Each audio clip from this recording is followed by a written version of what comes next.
Observatoire. Le professeur Olivier Lafont nous raconte l'histoire de la faculté de pharmacie de Paris. Le déménagement de la salle des actes.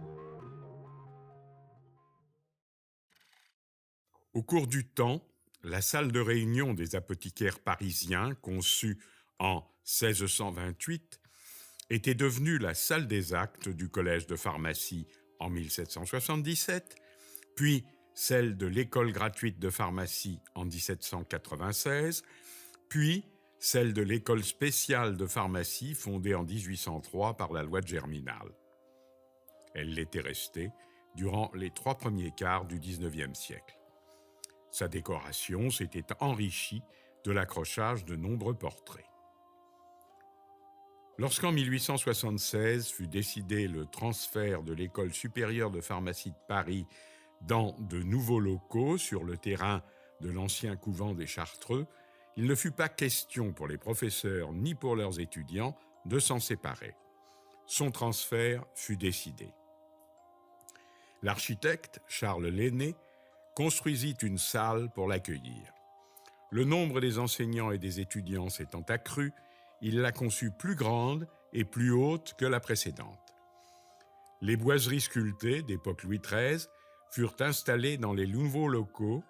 Pour assurer l'harmonie esthétique et combler l'espace, il fit placer au-dessus de l'entourage du tableau de Simon Vouet représentant Hélène de Troie recevant le Népenthes, un fronton réalisé dans un bois de même nature et qualité que celui utilisé par les sculpteurs du XVIIe siècle pour réaliser la boiserie d'origine.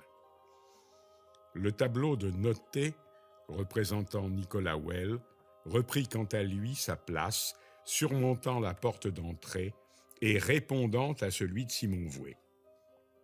Les 90 autres portraits furent répartis autour de la salle, garnissant tout l'espace de façon parfaitement symétrique. Entre le fond de la salle et l'estrade, où est installée la grande table en fer à cheval d'époque Empire, ont été placés les portraits des maîtres apothicaires qui exercèrent les fonctions de garde de la communauté.